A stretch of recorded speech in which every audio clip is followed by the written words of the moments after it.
오늘의 말씀입니다.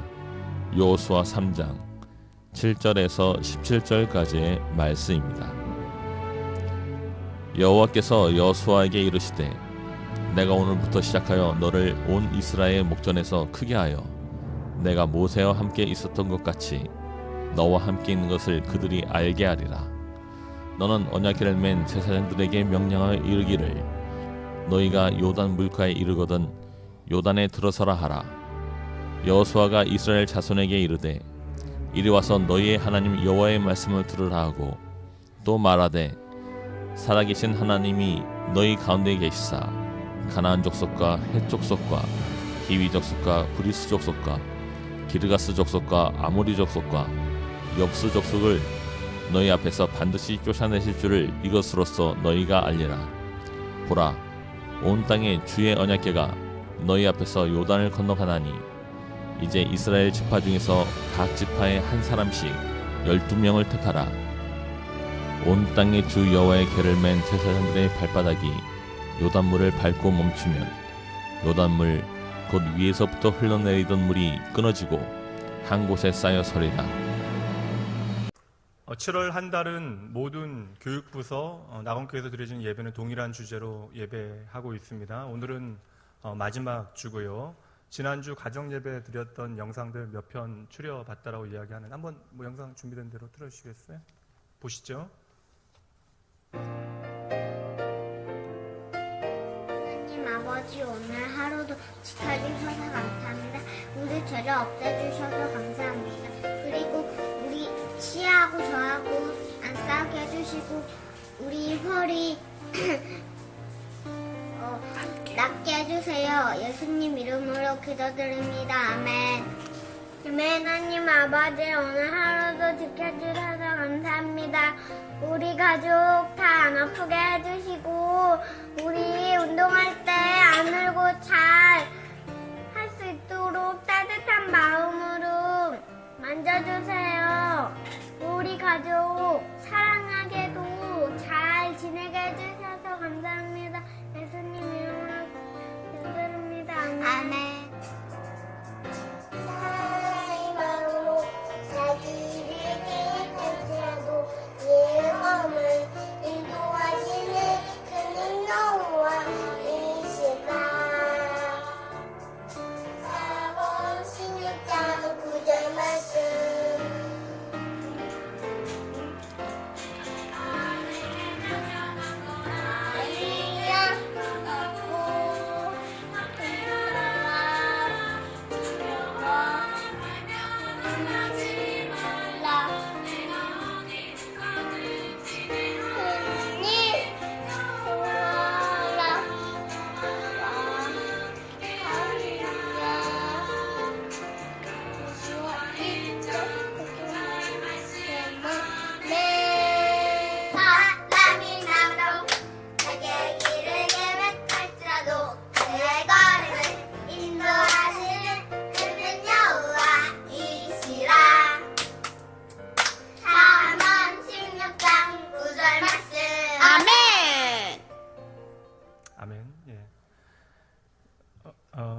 귀엽네요. 아이들이 다 이야기들이 가정에 있을 거 아니에요. 우리 세 번째 나온 훈이는 부모님이 교회를 안 나오십니다. 그래서 부모님하고 아직 영아부 나이인데 부모님이 안 나오셔서 유치부에 가서 예배 드리는 친구고요. 시아하고 주아는 아까 전에 운동하는데 이제 울지 않게 하나님 따뜻한 마음으로 근데 운동할 때 우는 이유가 이제 허리가 조금 안 좋아서 치료를 이제 받고 있기 때문에 운동을 하는 게 좀 힘든가 봐요. 그래서 운동할 때마다 아마 우는 것 같아요. 그래서 울지 않게 하나님께서 좀 따뜻한 마음으로 시아주와 좀 지켜주시도록 같이 기도해 주시고요. 제가 나왔던 하은이는 이렇게 제 딸 많이 닮은 것 같다라는 생각도 좀 해봤습니다. 마지막 그 세 언니 누나들의 틈바구 위에서 열심히 연기했던 아이가 저기 뒤에 앉아 있는데 아빠 닮아서 연기를 잘하네요. 내가 노래를 부르고 있는 것처럼 보여지도록 다들 감사합니다. 그냥 단순히 7월 한 달만 예배하는 것이 아니라 여러분 주일날 우리가 함께 모여 하나님을 예배하는 것이 우리의 가정으로 또 우리의 삶의 자리로 하나님을 향한 우리의 마음으로 고백되어지기를 간절히 소원합니다. 낙원교회 모든 믿음의 가정들이 있는 자리에서 하나님만을 예배하는 귀한 하나님 사랑하시는 가정 되어지게 주님의 이름 다시 한번 축복합니다. 오늘은 너 하나님의 사람아 17번째 시간 하나님의 사람은 하나님만 바라본다라고 하는 말씀을 전하기 전에 이번 주 노래 한번 불러보죠. 이번 주 마지막 주입니다. 하나님의 사람은 하나님만 바라본다. 예.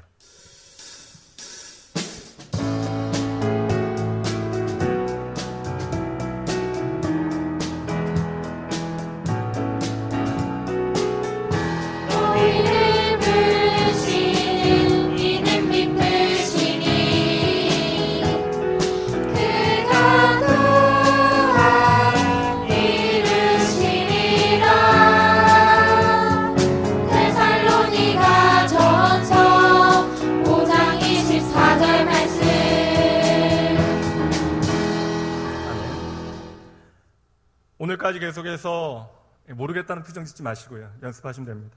오늘까지 계속해서 하나님의 사람들의 삶을 통하여 우리가 믿음이 무엇인지에 대하여 함께 살펴오고 있는데요. 처음 우리는 느헤미야, 엘리야, 다니엘 그리고 여호수아를 계속해서 살펴오고 있습니다.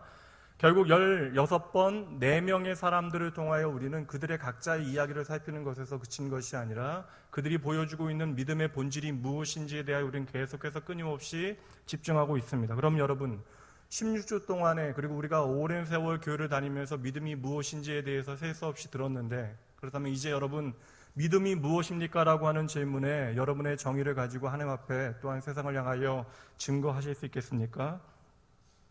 막상 내가 교회에 나오고 신앙생활을 참으로 오래 한 것 같은데 막상 누군가 나를 향하여 믿음이 무엇이냐라고 질문하면 그것을 정확하게 나의 말로 설명하기가 쉽지 않다라는 사실을 깨닫게 되어집니다.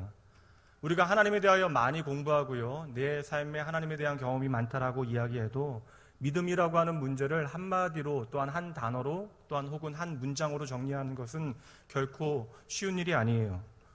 우리의 믿음의 대상 되신 하나님께서 너무나 크신 분이기에 그러하기도 하지만 이 믿음이라고 하는 것은 우리의 삶에 대한 이야기이기 때문에 한마디로 딱 떨어지는 정의를 내리기가 참으로 쉽지 않은 것이죠. 그러나 우리는 시간이 지나면서 점차 믿음이 무엇인지를 이 세상 가운데 분별해 나가고 있습니다. 이제 이 정도 되면 우리도 믿음이라고 하는 것이 단지 지성이면 감천이라든지 혹은 10번 찍어 안 넘어가는 나무 없다라고 하는 식으로 우리가 믿음을 이해하지는 않을 것입니다. 쉽게 말씀드려서 믿음이라고 하는 것은 단지 하나님 앞에 우리가 좀 더 정성을 많이 보여서 무언가를 얻어내는 것이라고 생각하는 것은 아니겠죠. 오늘 이 시간 우리가 하나님 앞에 좀 더 열심히 살고요, 좀 더 정직하게 살고 좀 더 사랑하며 살면 여러분에게 생명이 여러분의 것이 되어질 수 있는 것입니까? 우리가 열심히 노력하면 우리에게 생명이 주어질 수 있냐라는 것이에요. 기독교의 복음은요, 도리어 이 모든 것이 우리의 생명과는 상관이 없다라고 선언합니다. 그래서 우리는 늘 언제나 우리의 삶의 자리에서 겸손해야 하는 것이죠. 매주 말씀드리고 있습니다. 믿음이라고 하는 것이 무엇인지에 대하여 한마디로 정의 내리기는 참으로 쉽지 않지만 적어도 믿음이라고 하는 것은 이것을 우리의 마음으로부터 고백해내는 것이 바로 하나님의 도움 없이는 내가 살 수 없다라는 사실을 하나님과 세상 가운데 고백해내는 것이 바로 믿음입니다. 사랑하는 성도 여러분, 성경 우리가 어디를 보든지 간에 내가 얼마나 하나님께 정성을 들이느냐 이것을 믿음으로 성경은 설명하고 있지를 않아요. 도리어 믿음이라고 하는 것은 내가 하나님 앞에 어떠한 존재로 서게 되어지느냐 그것에 달려있대요. 내가 하나님 앞에 어떠한 존재이며 또한 어떻게 나의 삶을 나의 신분에 대한 인식을 가지고 살아가느냐 이것이 믿음의 문제에 있어서 가장 중요한 핵심적인 문제라고 성경은 말하고 있는 것이죠. 좀 된 일이긴 합니다. 제 딸이 어릴 때 한 10년 정도 전에 브라질 의료선교팀의 코디네이터로 브라질 빈민선교, 도시빈민선교 사역에 다녀온 일이 있어요. 사역 일정도 참으로 고되었습니다. 그 당시에 90km 가까이 됐던 그 의사 선생님 한 분은 그 2주 정도 사역하시는 동안에 10kg가 넘게 이렇게 살이 빠지기도 하셨는데요. 근데 여러분 잘 아시다시피 브라질까지 가는 비행편도 참으로 쉽지 않습니다. 경비를 좀 절약하다 보니까 저희가 거의 30시간 가까이 비행기를 타고 브라질에 도착해서 2주 동안 열심히 사역만 하고요. 그리고 나서 또 비행기 30시간을 타고 돌아왔습니다. 교회에서 양해를 해줘서 저는 교회 사역을 3주를 이제 교회에서 사역을 못하게 된 것이죠. 그래서 저는 다른 사역팀보다 3일 먼저 출발해서 토요일 날 서울에 도착하게 되어졌습니다. 아무리 은혜 가운데 감사함이 있어도 몸이 아무리 그 젊음이라도 견디기가 참으로 쉽지 않아서 집으로 돌아오자마자 좀 쉬려고 했습니다. 그리고 당장 내일 또 청년들과 함께 사역을 계속해 나가야 되니 지금 쉬지 않으면 안 되는 시간이었어요. 근데 제가 이 시간 여러분들에게 뻔뻔한 한 사람을 좀 소개해 드릴까 합니다. 그 뻔뻔한 사람이 제가 누워서 쉬려고 하던 바로 그 찰나 저에게 이렇게 말합니다. 밖으로 나가서 놀자. 사람이라면 원래 그러면 안 되잖아요. 앞에 있는 사람의 몰골만 봐도 내가 이러한 요청을 한다라고 하는 것은 참 옳지 않은 일이라고 누구나 생각할 수 있어야 합니다. 양심이라고 하는 게 존재하잖아요. 눈치는 또 왜 그렇게 없는지. 그래서 제가 눈치가 없으니 최대한 피곤하기도 했고요. 불쌍한 척을 하면서 애처롭게 말했어요. 아유, 내가 몸이 너무나 아픈데. 그러자 이어서 단호하게 말합니다. 안 돼. 2주일 동안 너무 심심했단 말이야. 후한무치라고 하는 말이 딱 적당하게 맞아떨어지는 그 뻔뻔한 사람이 바로 제 딸 하영이입니다. 뛰어나진 않아도요, 어릴 때부터 인사하고 거짓말, 인사 잘 안 하고 거짓말하면 많이 혼났거든요. 저는 그 두 가지로만, 그리고 교회 신앙생활은 후에 조금 더 잘한 다음에 이야기하기 시작했고요. 이 두 가지 잘못하면 많이 혼내서 밖에 나가서는 꽤 잘 인사하고 잘 웃고 그랬던 아이입니다. 평균은 됐던 아이. 그런데 이러한 예의 바른 척하는 아이가 집에서는 저에게 너무나 뻔뻔한 것이에요. 그래서 저는 어쩔 수 없이 그 뻔뻔한 녀석에게 끌려 나와서 문방구에 들렸다, 가게에 들려서 먹을 것을 사 먹고 쭈쭈바를 먹으면서 근처 공원까지 가게 되어졌는데, 저는 정말 힘들게 터벅터벅 걸어가는데 그 아이는 퀵보드, 쉽게 얘기하면 쌩쌩이를 타고 저를 앞질러 왔다 갔다 하는 거예요. 그런데요, 신기하게도 저는 억울하지 않았습니다. 당연히 제 딸이니까 그런 거죠. 여러분 오해하지 마세요. 우리가 하나님 앞에 나아갈 때 어떠한 준비된 모습, 완성된 모습으로 하나님 앞에 나아가야 한다라고 하는 여러분의 모든 착각과 오해를 이 시간 내려놓으셔야 합니다. 여러분, 내가 오늘 이 시간에 하나님 앞에 어떠한 모습으로 서 있는가에 대해서 깨달아 아셔야 한다는 것이죠. 기독교 신앙은요, 그러한 완성된 모습을 단 한 번도 우리에게 요청하지 않아요. 그것이 하나님 앞에 나아가는 그 어떤 기준이 되어진다라고 우리를 향하여 말하지 않는다라는 것이죠. 여러분, 다시 말씀드립니다. 기독교 신앙의 가장 중요한 것은요, 내 존재가 하나님 앞에 순간순간 어떠한 모습으로, 어떠한 존재로 서 있어야 하는가를 아는 것, 그것이 기독교 신앙의 관건이 되는 것입니다.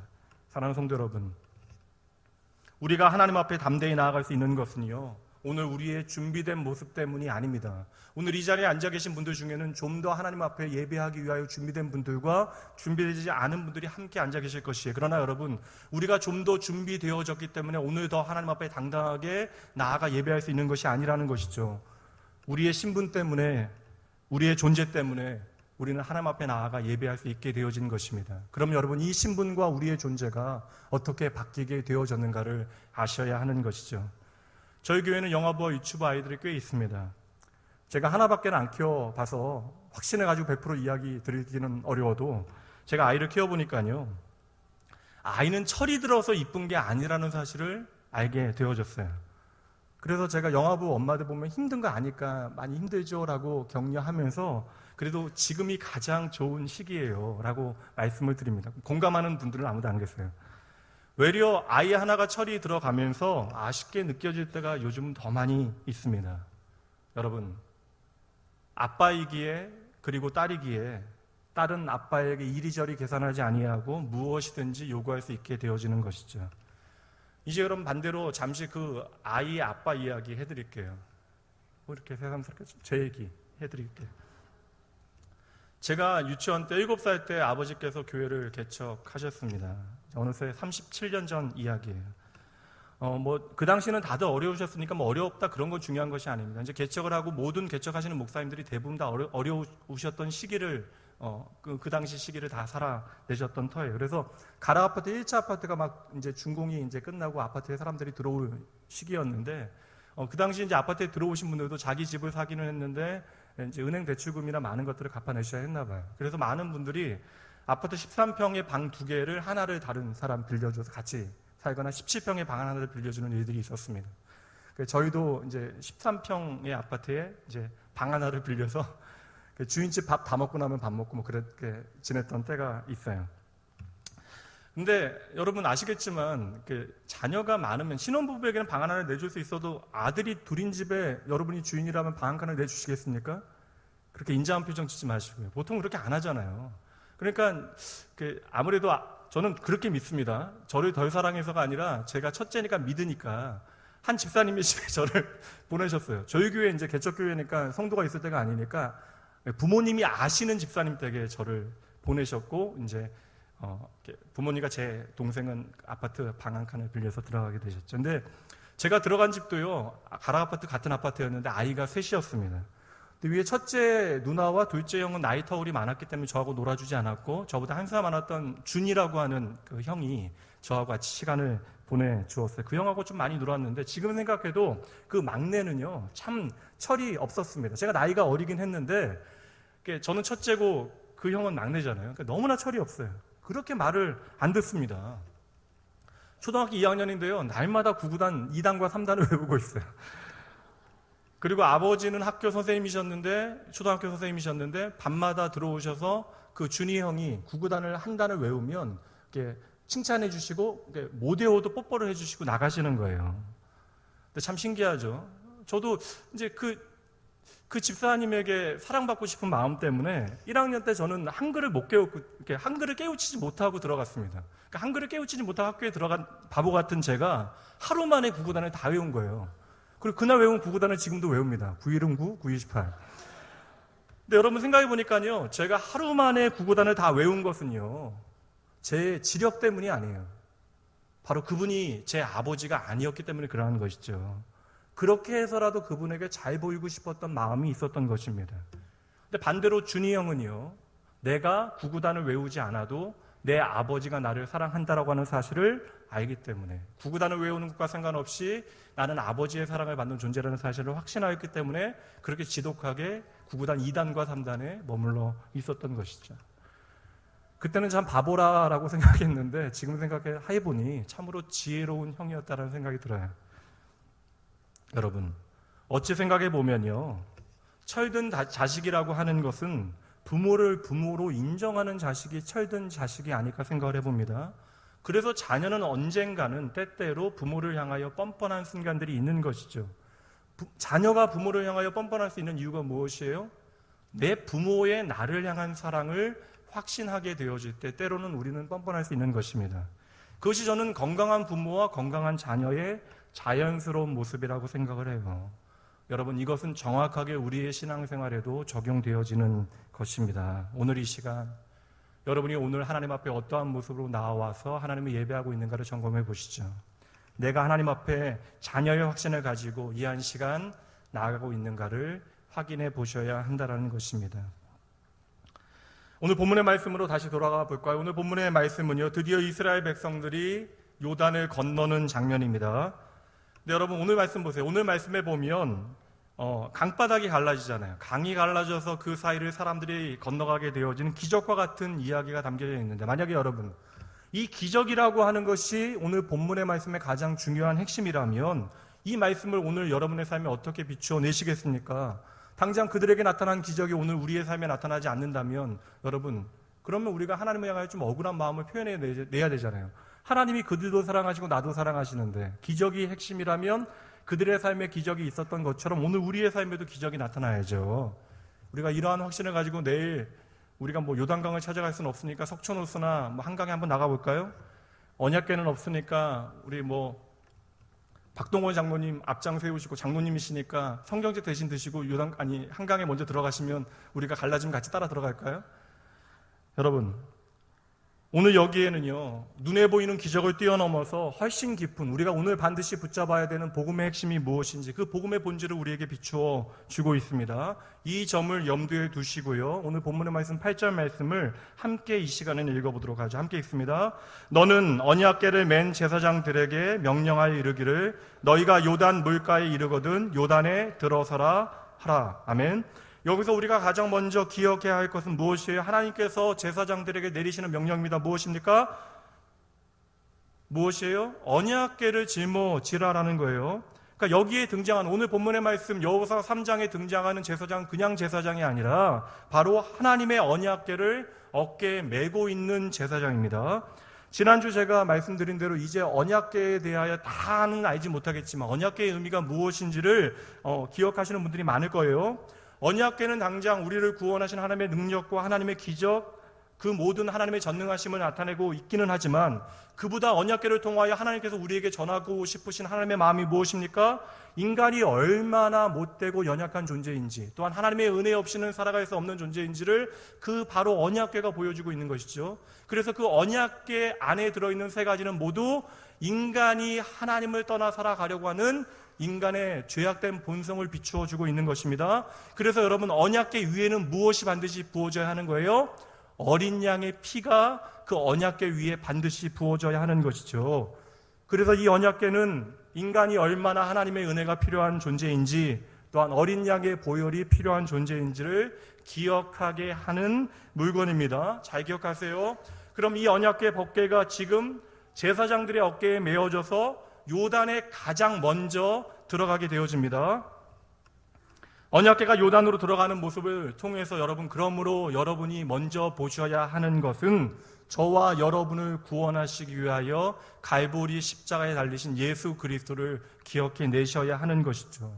바로 십자가에 달리신 예수 그리스도의 그 보배로운 피가 우리의 죄악된 본성을 덮어 우리의 죄를 용서하셨다라고 하는 사실을 이 언약궤를 통하여 보셔야 하는 것이에요. 그러므로 오늘 본문의 말씀의 언약궤는 누구를 상징하는 거예요? 바로 십자가에 달리신 예수 그리스도를 우리에게 보여주고 있는 것입니다. 그렇다면 여러분, 멀리서 그저 지금 제사장들이 요단강물에 들어가니까 요단강물이 갈라지는 것만 보고 우아하지 마시고 우리를 위하여 먼저 죽음으로 들어가신 예수님을 이해한 시간 보셔야 하는 것이죠. 이어지는 말씀 보도록 합니다. 10절 말씀 봅니다. 제가 읽어드릴게요. 또 말하되 살아계신 하나님이 너희 가운데 계시사 가나안 족속과 헷 족속과 히위 족속과 브리스 족속과 기르가스 족속과 아모리 족속과 여부스 족속을 너희 앞에서 반드시 쫓아낼 줄을 이것으로써 너희가 알리라. 여러분 잘 보세요. 앞에는요, 가나안 땅을 차지하고 있는 하나님을 바라보지도 않고 하나님을 경외하지도 않는 이방의 7 족속, 우상을 섬기는 7 족속들에 대한 이야기가 나오고요, 이들을 반드시 쫓아내시겠대요. 근데 그것을 무엇으로 증명하시겠대요? 이것으로서 너희가 알리라. 무엇입니까? 바로 언약궤가 요단 안으로 들어가는 것, 너희가 이것을 보고 내가 반드시 그 가나안의 7 족속을 쫓아낼 것을 너희가 알아야 한다라고 이야기하는 거예요. 이 요단을 건너가면 이제 이스라엘 백성들은 이 7 족속과 싸움을 해야 되는데 하나님께서는 내가 이것을 통하여 이 모든 족속을 쫓아내겠다라고 선언하시는 것이죠. 잘 보셔야 됩니다. 이 언약궤가 요단 안으로 들어가는 것은 바로 예수 그리스도의 죽음을 상징하는 것인데, 예수 그리스도의 죽음을 상징하는 하나님의 언약궤가 요단강 안으로 들어가게 될 그때에 하나님께서 무엇을 약속하십니까? 가나안에 하나님을 대적하고 하나님의 백성들을 끊임없이 괴롭히는 그 7 족속을 내가 반드시 쫓아낼 것이다 라는 사실을 알려주겠다라고 말씀하시는 것이죠. 그럼 여러분 잘 보셔야 돼요. 지금 가나안 땅의 7 족속을 내쫓는 일과 지금 어린 양 예수 그리스도의 죽음을 상징하는 언약궤가 요단 안으로 들어가는 것이 깊은 연관관계가 있다는 거예요. 이것은 연결되어져 있다는 것이죠. 그럼 여러분, 언약궤가 요단 안으로 들어가는 것과 가나안 땅의 7 족속이 내쫓김 당하는 것이 무슨 상관이 있을까요? 여러분 좀 집중하시면서 말씀 따라와 주세요. 성경은요, 언약궤가 요단으로 들어가는 것과 가나안의 7 족속이 쫓겨남을 당하는 것이 아주 깊은 연관이 있다라고 우리에게 설명하고 있는데, 오늘 이 언약궤가 요단으로 들어가는 것을 통하여 너희는 이것을 확인하게 되어질 것이라고 말씀해주고 계십니다. 그럼 여기서 우리가 반드시 깨달아야 되는 메시지가 있는데요, 먼저 이 말씀을 이해하기 위해서 우리가 로마서 말씀으로 가보도록 합니다. 로마서 8장 32절 말씀입니다. 함께 읽습니다. 자기 아들을 아끼지 아니하시고 우리 모든 사람을 위하여 내주신 이가 어찌 그 아들과 함께 모든 것을 우리에게 주시지 아니하겠느냐. 여러분 이 말씀 믿으십니까? 그러니까 우리를 위하여 하나님께서 모든 일을 하시겠대요. 근데 모든 일을 하시겠다라고 한 이유가 무엇이에요? 우리를 위하여, 저와 여러분을 위하여 자기 아들의 생명까지 아낌없이 하나님께서 내어주셨기에 너희들 이거 보면 내가 너희의 일상의 필요들, 너희의 삶에 반드시 있어야 할 것, 내가 너에게 채워줄 것, 믿어야 할 것 아니냐라고 말씀하시는 것이잖아요. 여러분 이 말씀 믿으십니까? 그럼 여러분, 아들까지도 심지어 십자가에 죽도록 내어주신 이유가 나의 죄의 문제를 해결하시고 나를 하나님의 자녀 삼으시기 위한 하나님의 사랑이심을 믿으신다면, 여러분, 단지 나를 구원하신 하나님의 은혜뿐만 아니라 오늘 여러분의 삶과 내일의 여러분의 삶 전체를 책임지시는 분이 여호와 하나님이심을 믿으실 수 있겠어요? 이것이 바로 우리에게 무엇이 아까워서 다른 것 주지 아니하겠느냐, 모든 것을 우리에게 주시지 않겠느냐라고 하는 그 말씀이 우리에게 의미하고 있는 것입니다. 여러분 잘 보셔야 돼요. 그러니까 여러분, 예수 그리스도의 십자가는 단지요, 우리를 죽음의 강인 요단으로부터 우리를 건져내는 것, 구원하는 것에서 끝나는 것이 아니라 우리의 옛사람, 하나님을 사랑하지 않았던 우리의 옛사람의 모든 그림자를 우리 안에서 없애시고 가나안의 원주민들까지도 모두 몰아내 주시겠다라고 하는 하나님의 약속이 함께 포함되어져 있는 것이죠. 그러니 여러분, 우리의 과거에 예수님의 십자가를 통하여 구원받았다라고 하는 경험에서 우리의 구원의 모든 사건은 끝나는 것이 아니라 그 시점으로부터 우리가 하나님의 품에 안기게 되어지는 그 시간까지 하나님의 구원은 우리의 삶 가운데 온전히 완성되어짐을 믿으셔야 하는 것이에요. 그러니 여러분, 오늘의 나의 모습이, 나의 처지가 전부라고 착각하시고 비관하시면요, 예수 그리스도의 십자가를 초라하게 만드시는 것입니다. 심지어 오늘의 우리의 삶조차도 하나님의 구원의 과정이라고 하는 사실을 여러분 반드시 믿음으로 바라보셔야 하는 것이죠. 그래서 하나님께서는요, 반드시 우리 안에 끊어져야 되는 것, 잘라져야 되는 것, 몰아내야 되는 것, 그리하여 우리를 하나님의 백성답게, 하나님의 자녀답게 만드시겠다라고 하는 중요한 약속을 우리에게 함께 주시는 거예요. 이제 내가 너를 책임지겠다라고 하는 선언을 하고 계시는 것입니다. 가나안의 이방 백성을 쫓아내시겠다라고 하는 것은요, 우리에게 구원의 은혜뿐만 아니라 그 구원이 완성되어지기까지 하나님의 열심과 진념과 계획과 의지와 고집이 영원할 것이라고 하는 하나님의 약속이자 선언이 되어지는 것입니다. 여러분, 이것이 바로 복음이죠. 그리고 우리의 고집보다 하나님의 고집이 더 세기에 십자가의 그 복음이 오늘 우리에게 생명이 되어지는 것입니다. 여러분, 이것이 바로 오늘도 요단을 건너는 저와 여러분에게 약속되어진 하나님의 계획이에요. 그러니 여러분, 하나님은 단지 우리를 구원해 내시는 것에서 끝나는 것이 아니라 반드시 우리가 하나님의 나라에 갈 때까지 우리를 하나님 자녀답게, 백성답게 만들어 가실 것입니다. 여러분, 하나님은 결코 포기하지 아니하실 거예요. 심지어 우리가 내 자신을 향하여 그 어떤 소망을 품지 못하고 내가 나를 포기하게 되어지는 그 순간에도 하나님은 나를 놓지 아니하시겠대요. 그러니 여러분, 내가 하나님 붙든 손 의지하지 마시고요, 오늘도 나를 붙들고 계시는 하나님의 크고 전능하신 손을 의지하셔야 하는 것이에요.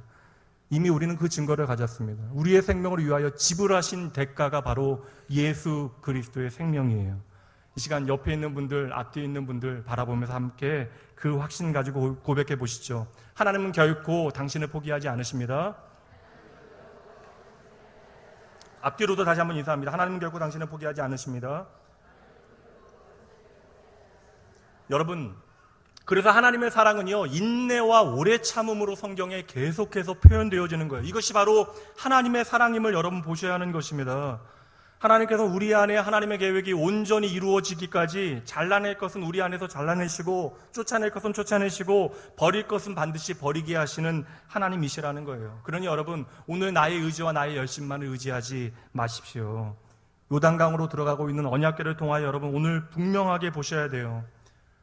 이것은요, 여전히 나를 볼 때 한숨밖에 나오지 않는 우리를 결코 놓지 아니하겠다, 포기하지 아니하시겠다라는 하나님의 사랑의 고백이자 약속의 확증이고 또한 하나님의 선포가 되어지는 것입니다. 오늘도, 지금 이 시간도, 이 자리도 내가 하나님의 손에 붙잡혀 있는 그러한 사실을 우리에게 말씀해 주고 계시는 것이죠. 그렇다면 여러분, 오늘 내 모습이 실패한 모습이든 죄를 지은 모습이든 남들에 비해 조금은 부족하고 초라한 모습이든 그 어떤 모습이든 우리 하늘 아버지께는 전혀 상관이 없다라는 것이에요.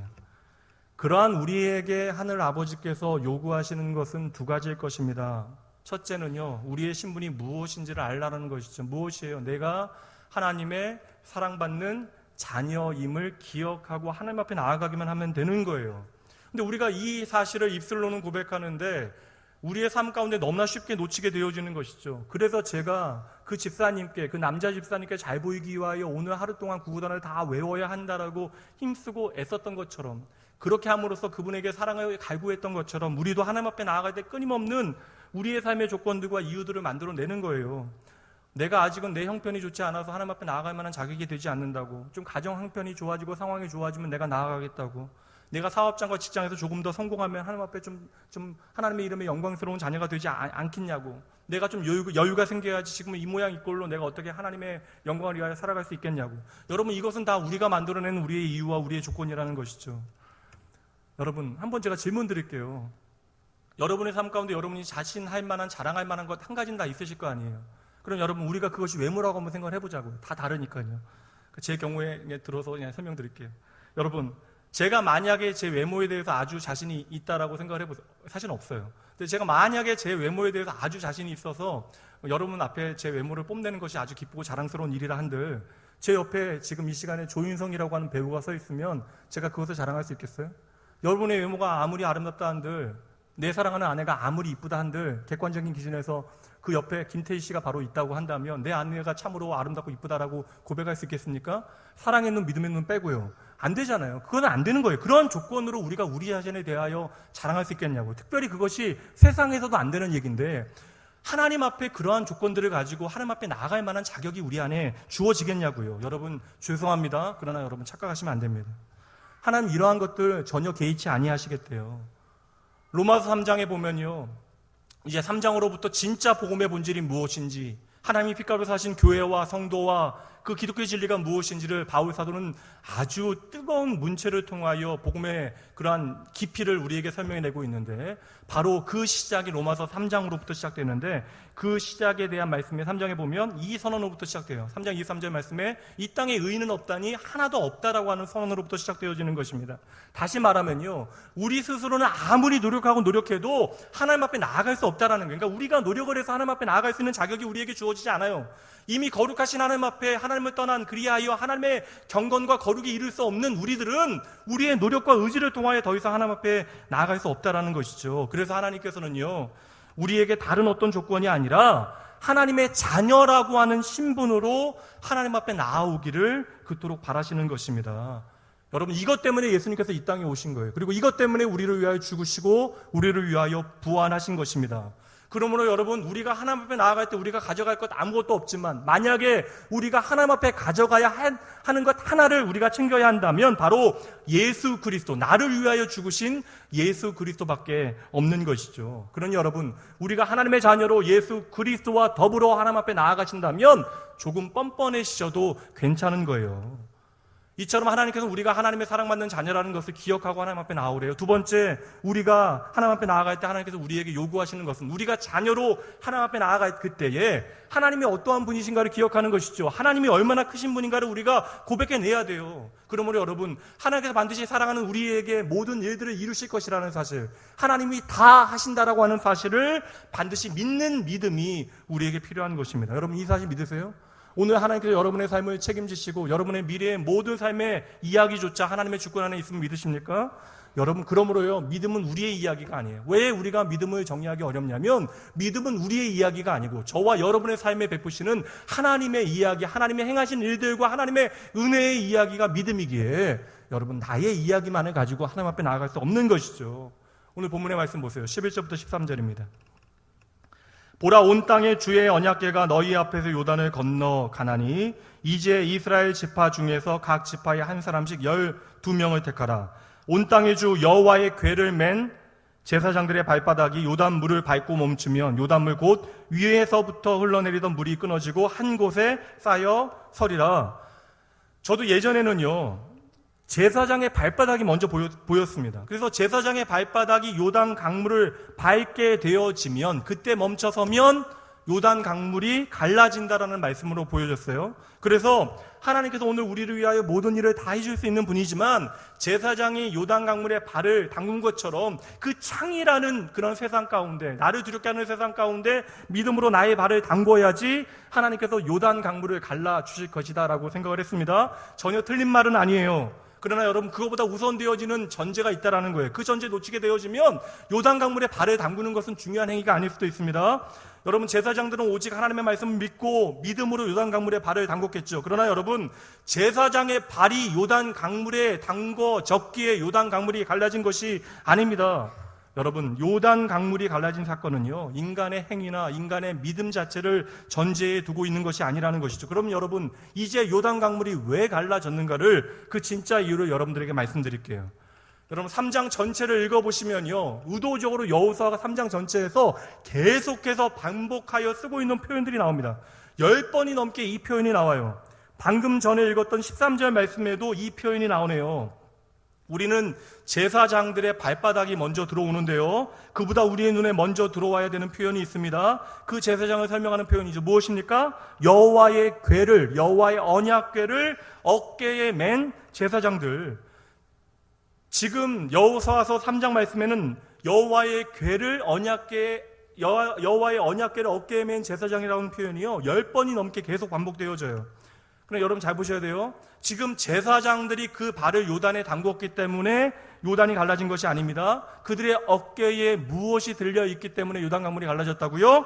바로 언약궤가 그들의 어깨에 매여 있었기 때문에 요단 강물이 갈라졌다라는 것이죠. 여호수아는 이 믿음의 원칙을 우리가 놓치면 안 되기 때문에 제사장의 어깨, 제사장에 대해서 이야기하는데도 계속해서 제사장의 어깨에 그 언약궤가 있다라는 사실을 수십 번 강조하고 있는 거예요. 말씀드렸죠. 이 언약궤는 우리를 죄로부터 구원하는 하나님의 구원, 바로 예수 그리스도의 죽음의 사건을 우리에게 상징하고 있는 것입니다. 그리고 여러분, 이스라엘 백성들이 홍해로 들어가고 또한 오늘 요단강물로 들어가는 것은 말 그대로 기적과 같은 일이지만, 여러분, 이것이 기적인 이유는 우리의 힘으로 홍해를 건널 수 없고 요단강물을 건널 수 없기에 우리나 세상 사람도 동일하게 이 일을 기적이라고 이야기해요. 그러나 여러분, 믿는 우리에게는 이 사건은 단지 기적으로만 멈추면 안 된다는 것이에요. 여러분, 홍해와 요단은요, 오직 예수 그리스도의 십자가의 죽음을 통해서만 갈라진다라는 것입니다. 그 십자가를 통하여 길이 생기게 되어질 때 우리는 그 길을 생명으로 걸어갈 수 있게 되어진다는 것이죠. 그래서 오늘 이 사건은 예수 그리스도의 십자가만이 바로 저와 여러분의 구원이라고 하는 사실을 선포하고 있는 것이에요. 근데 우리는 때때로 놓치게 되는 게 뭐예요?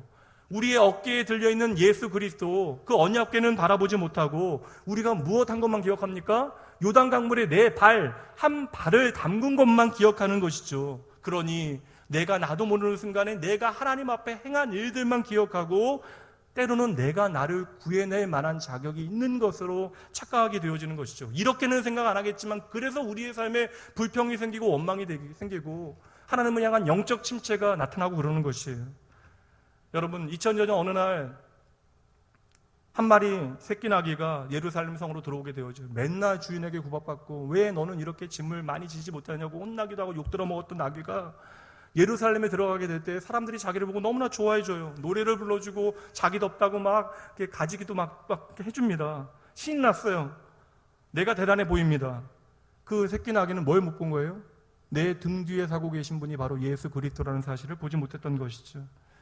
예수님께서는 바로 우리에게 착각하고 오해하는 복음의 비밀을 놓친 우리에게 이 말씀을 주시네요. 요한복음 말씀을 가봅니다. 예수님께서 친히 제가 앞부분 읽을게요. 예수께서 이르시되, 함께 있습니다. 내가 곧 길이요 진리요 생명이니 나로 말미암지 않고는 아버지께로 올 자가 없느니라. 아멘.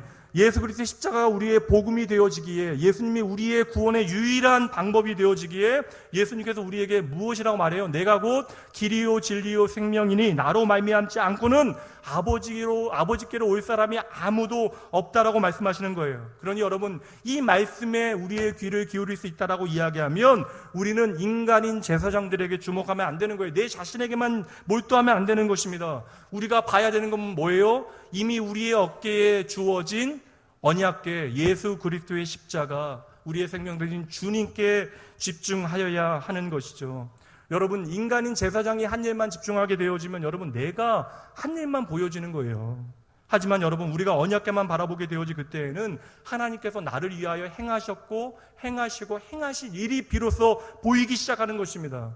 여러분, 믿음이라고 하는 건 내 이야기가 아니라 하나님이 내 삶에 행하신 일에 대한 이야기잖아요. 그러면 여러분, 하나님께서 오늘 내 삶에 이루어 가시고 이루실 일을 바라보는 것이 믿음이라는 사실을 기억하셔야 하는 것이죠. 지난 사흘 동안 여호수아는요, 결단을 하고 그 자리에 멈춰 있었어요. 무언가를 해야 되는데 아무것도 하지 않습니다. 그리고 나서 3일 만에 여호수아가 백성들에게 명령한 첫 번째 명령이 무엇이에요? 두 번째 명령이 언약궤를 따라가라는 것이고, 첫 번째 명령이 무엇이었습니까? 언약궤만 보라는 거예요. 언약궤에 너희의 시선을 집중하라는 것입니다. 여러분, 언약궤를 보라는 건 뭐예요? 오늘 우리에겐 예수 그리스도만을 바라보라는 것이죠. 예수 그리스도를 바라보며 이제 너희의 삶 내가 책임지겠다라고 말씀하시는 하나님의 사랑, 이제 하나님께서 다 하신다라고 하는 사실을 다시 한번 기억해 내라라는 것이죠. 사랑하는 나온교회 성도 여러분, 우리가 우리의 삶 가운데 이 믿음의 원리를 깨닫게 되어질 때 우리의 삶의 가치의 대전환이 이루어지는 것이죠. 우리의 믿음과 신앙에 대한 그런 패러다임이 완전히 옮겨지게 되어지는 것이에요. 이런 말 나누다 보면요, 종종 용감하게 찾아와서 이야기하는 청년들도 있습니다. 목사님, 다 좋아요. 하나님께서 우리의 삶의 모든 일을 다 행하시죠. 하지만 목사님, 이렇게만 이야기하면 우리가 할 일이 하나도 없잖아요. 대단히 믿음 있는 말처럼 보이지만 아니에요, 여러분. 이것은 우리의 상식 안에서만, 세상의 가치 안에서만 맞는 말입니다. 믿음의 세계에서는 틀린 말이에요. 세상에서는 당연히 무언가를 해야 우리에게 베풀어 주죠. 그러니까 세상에서 끊임없이 내가 노력하지 않으면 그 노력에 합당한, 때로는 노력해도 그 구조적인 모습 가운데 우리에게 주어지는 것이 없을 때가 있는데, 하물며 노력조차 아니하면 나에게 주어질 것은 아무것도 없습니다. 그러니 이 세상에서 인과율이 지배하는 이 세상 가운데 내가 노력해내지 않고는 살아낼 수 없는 것입니다. 근데 여러분, 믿음의 세계에서는 이게 아니라고요. 믿음의 세계에서는요, 우리가 일하지 않아도 하나님께서 일하시는 하나님을 바라보는 게 믿음이에요. 그리고 그 하나님에 대한 믿음이 더 깊어지는 것이 믿음입니다. 근데 여러분 생각해 보세요.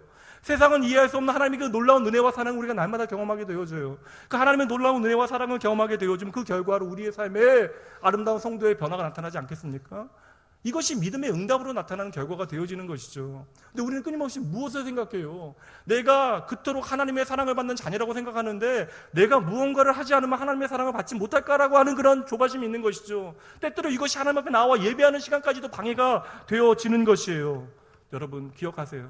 내가 무언가를 반드시 해야 한다라고 하는 생각은요, 결국 시간이 지나면요, 우리를 넘어뜨리게 만드는 것이 되어집니다. 우리가 처음에는 기쁨으로 열심히 일할 수 있어요. 근데 여러분, 그 기쁨이라고 하는 생각이, 그 감정이 우리의 삶에 사라지게 되어지면 그때는 뭐만 남아요? 내가 지난날 내가 한 이야기들만 남아있는 것이죠. 그럼 우리도 예수님을 잊어버린 나귀 새끼가 언제든지 될 수 있는 것입니다. 주일 예배 열심히 드리고 헌금 안 떼어먹고 11조 잘 드리고 교회에서 여러 자리에서 봉사하고 이제 새벽 예배까지 시작했으니 여러분의 믿음과 신앙이 만족스러우십니까? 정말 귀해요. 목회자로서 감사한 마음이 있습니다. 그러나 여러분, 그것은 신앙의 본질, 기본이 아닙니다. 사랑하는 성도 여러분, 오늘 언약궤만 바라보는 것, 이것이 이스라엘의 구원과 승리의 유일한 비결입니다. 그 언약궤만 바라봐야 언약궤를 따라 걸어갈 수 있는 것이죠. 오늘 여러분도 마찬가지예요. 오늘 말씀이 여러분에게 요구하는 것은 바로 하나님께만 집중하라는 것입니다.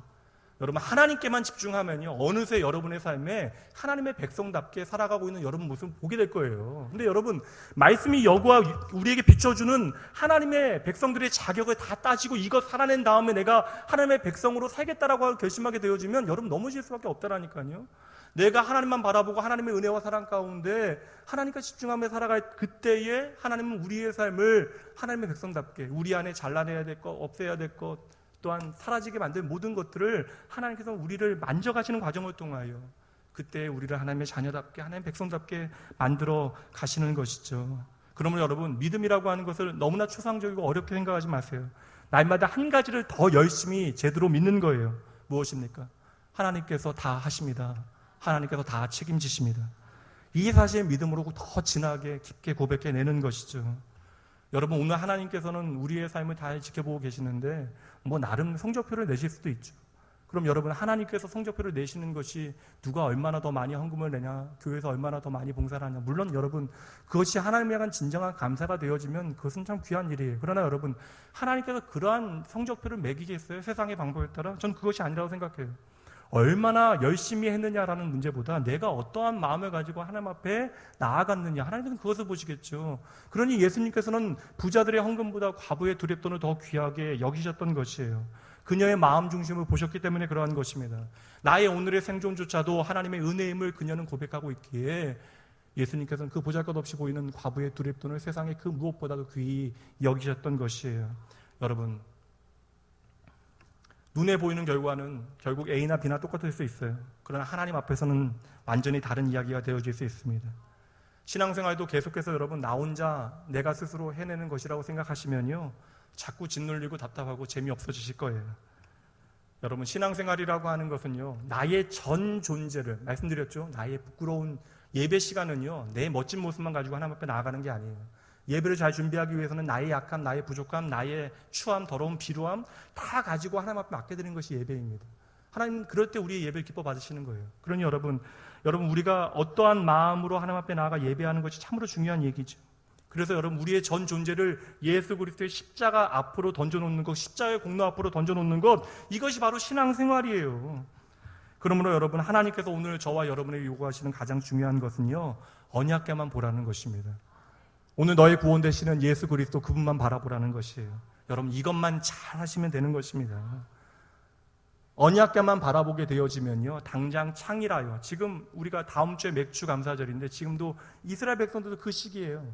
지금 이제 이렇게 보리 추수할 때 가까우고 이제 요단 강물이 가장 창이랄 때, 그러니까 장마가 이제 마지막에 물이 제일 많을 때, 건너가기 어려울 때, 하나님은 그때 건너가라고 말씀하시는 거예요.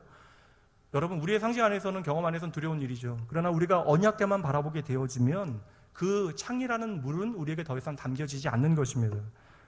오늘도 나는 여전히 예수 그리스도가 필요하다는 사실 기억하셔야 돼요. 그러니 여러분, 십자가의 사건을 저 멀리 과거의 사건으로만 만들어 놓으시면, 그리하여 예수 그리스도의 십자가 더 이상 내 삶에 의미 없고 또한 나를 뜨겁게 만드는 그 사실이 되어지지 못한다면, 여러분, 그것이 문제예요.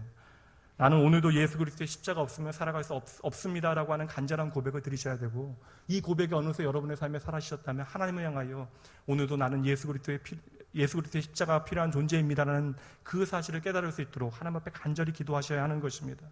여러분, 이것이 믿음의 시작이고 믿음의 마지막이에요. 믿음의 전부입니다. 여러분, 우리는 어제도요, 때때로 그릇된 그늘진 삶의 자리에 있을 수도 있어요. 그렇잖아요. 시딤의 이야기가 예수를 만나기 전에 과거의 이야기가 아닐 수도 있어요. 우리의 지난 한 주의 이야기일 수도 있습니다. 근데 여러분 보세요.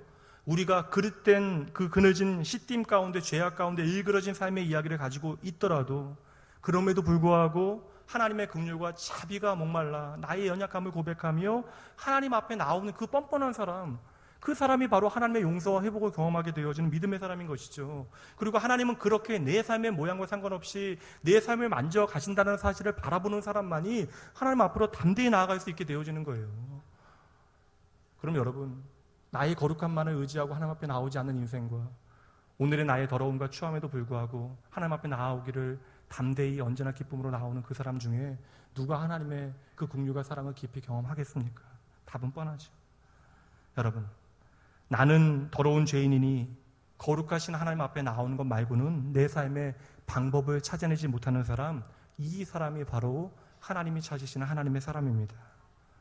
사랑하는 성도 여러분, 우리가 신앙생활하면서 때때로 답답해지고 억울해지는 것, 나도 모르게 하나님의 은혜로 시작했지만 어느새 내 삶의 신앙생활을 바벨탑 쌓아가듯 내 열심과 노력만으로 쌓아내기 위하여 노력했기 때문에 그런 거예요.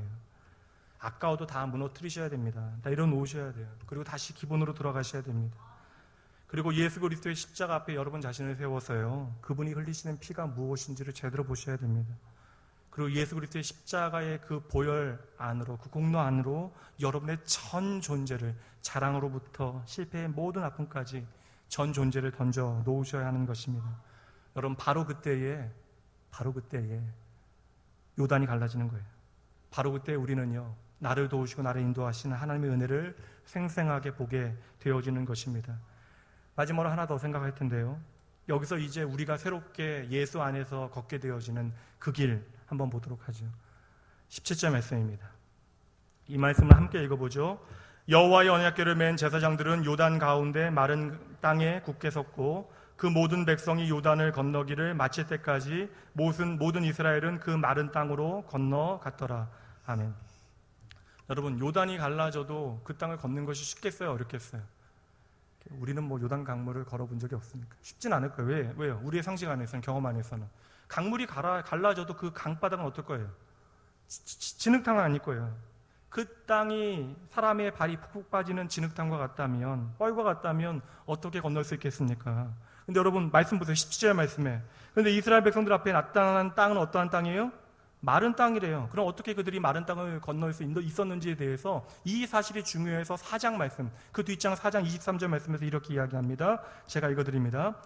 너희의 하나님 여호와께서 요단물을 너희 앞에서 뭐라고요? 마르게 하사 너희를 건너게 하신 것이 너희의 하나님 여호와께서 우리 앞에 지금 여호수아가 얘기한 거예요. 우리 앞에 홍해를 말리시고 우리를 건너게 하심과 같았다. 그러니까 너희가 오늘 요단을 건너는 것과 우리 여호수아와 그 앞선 아버지 세대가 홍해를 건너는 것이 같은 사건이라는 거예요. 하나님께서 그 두 모든 바다와 강물을 말리셨대요. 같은 방법으로 그들을 건너게 하셨다라는 거예요. 출애굽기 14장 말씀에 보면 칠흑과 같은 밤에 이스라엘 백성들이 두려워 떨고 있습니다. 왜 그래요? 정신을 놓쳤대요. 마음이 녹았대요. 왜 그래요? 뒤로는 이집트 철병거와 기마대가 자신들을 쫓아오는 말 발굽 소리가 그 밤을 찌르듯이 들려오고 있습니다. 앞에는 홍해가 자신을 삼키듯이 계속 몰려오고 있어요. 바로 그때에 이스라엘 모든 백성들이 울면서 하나님을 향해 원망하고 그 어둠의 때를 아파하는 그때에 어떠한 일이 일어났나, 그 상황에 대한 한 말씀만 읽어드릴게요. 출애굽기 14장 21절 말씀입니다. 모세가 바다 위에 손을 내밀매 여호와께서 큰 동풍이 밤새도록 바닷물을 물러가게 하시니 물이 갈라져 바다가 마른 땅이 된지라. 여러분, 하나님께서 능력이 여러분이 생각하는 홍해가 갈라진 모습은 뭐죠? 지팡이를 내미자 쫙 갈라지는 모습, 그런 거 기대하시는 거잖아요. 근데 우리와 생각과 다르게요, 하나님께서는요 밤새도록 지중해의 뜨거운 바람을 강하게 홍해로 이렇게 오게 하셔서 바닷물을 조금씩 갈라내신 거예요. 밤새도록 바닷물을 갈라내십니다. 그럼 하나님의 능력이 부족하기에 우리가 생각에 멋지게 바닷물을 왜 갈라내지 않으시고 왜 밤새도록 바닷물을 갈라내실까요? 이유가 있어요. 왜요? 그 땅을 마르게 하시기 위해서 밤새도록 바닷물을 갈라내신 거예요. 보세요. 이 상황, 깜깜한 밤에 모든 이스라엘 백성들이 불평하고 있는 상황입니다. 공포에 사로잡혀 있는 시간이에요. 누구도 하나님을 예배하지 못하는 시간입니다. 그런데 하나님께서는 그 시간 가운데서도 밤새도록 뜨거운 지중해의 바람을 일으키셔서 바닷물을 조금씩 밀려가게 하시고 그 땅을 조금씩 마른 땅으로 만들어 내신 것이죠. 여러분, 그 강을 건너야 하는 사람은 모두가 건강한 사람들, 군인들이 아니에요. 거동이 불편한 어르신들과 어린 아기들도 있었고요. 몸이 아픈 사람들도 있었습니다. 바로 그들을 위하여 하나님께서는 밤새도록 그 땅을, 그 젖은 땅을 마른 땅으로 만들어 가신 것이죠. 밤새도록 이 땅을 준비하신 것이에요. 여러분, 결국 누가 하셨어요? 하나님이 하신 것이잖아요. 그럼 여러분, 예수를 믿는다라고 생각하면서 계속 여러분의 상식으로만 살아내시겠어요? 그렇다면 언제 하나님의 일하심을 여러분 경험하실 수 있겠습니까? 여러분, 그러므로 하나님께 집중하셔야 돼요. 하나님께 주목하게 되어질 때 하나님께서는 하나님의 일하심을 통하여 여러분의 젖은 땅을 마른 땅과 같이 만들어 놓으실 것이에요. 무엇보다 여러분, 하나님께 집중하셔야 여러분의 젖은 땅을 마른 땅으로 만드시는 하나님을 여러분 만나게 되어주시는 것이죠. 하나님께 집중하지 않으면 그냥 뜨거운 바람에만 불평하게 되어질 것이에요. 말씀 마칠게요. 저와 여러분은요, 이제 예수 그리스도의 보혈을 통하여 다시 태어난 사람들입니다. 이제 새로운 피조물로 하나님의 나라를 이 땅 가운데 살아가게 되어진 사람들이에요. 질펀한 그 세상의 길을 마른 땅으로 걸을 수 있는 유일한 방법은요, 가장 확실한 방법은 바로 예수 그리스도를 바라보고 그분께만 집중하며 살아가는 그것입니다. 가장 좋은 방법은 그분을 나의 아버지로, 진짜 나의 아버지로 만나는 것입니다. 그분을 진짜 나의 아버지로 만나게 되어지면요, 신앙생활도 행복해지고 재미있어지는 것이에요. 저와 여러분은 그 하늘에 계신 전능하신 하나님을 나의 아버지로 대할 수 있습니다. 그래서 바울 사도는 그의 기도 가운데 하나님을 아빠라고 고백하잖아요. 여러분, 이 하나님 만나셔야죠. 언제까지 체면 차리고 여러분이 행한 일들로 보상받기를 바라시면서 어색하고 답답하게 하나님 만나시겠습니까? 제 딸처럼 아빠 앞에서 뻔뻔하게 때론 염치 없게 나아가실 때도 있는 거예요. 그래도 하나님은 다 우리의 마음을 아십니다. 그 뻔뻔함, 그 염치 없음이 바로 하나님 아버지에 대한 우리의 확신이라고 하는 사실을 하나님께서는 알아주실 것이에요. 여러분, 오늘도 우리의 삶에 스쳐 지나가는 열풍과 같은 어려움들이 있습니다. 성도님들 보면 목회자로서 성도들을 위하여 기도해야 될 내용들이 너무나 많아요. 오늘 이 자리에 앉아 계신 분들도 참으로 어렵게 이 자리에 나오신 분들도 계십니다. 근데 여러분, 우리의 삶에 스쳐 지나가는 모든 것들 우리는 모를지라도 하나님께서는 중요하다라고 말씀하세요. 심지어 그것을 알려주시기 위하여 우리의 머리카락까지도 하나하나 세신 바 되어주셨대요. 그 증거로 여러분 하나하나를 위하여 예수님께서 생명을 거셨습니다. 오늘도 그 하나님께서는 여러분의 삶을 인도해 내시겠대요. 다 하시겠대요. 책임지시겠대요. 이 사실 붙잡고 이미 여러분에게 펼쳐진 새로운 게 주님과 함께 동행하며 기쁨으로, 감사함으로, 행복하게 그게 걸어가시는 여러분 모두가 되어주시게 주님의 이름으로 축복합니다. 이 시간 그 하나님 나의 아버지 함께 찬양하겠습니다.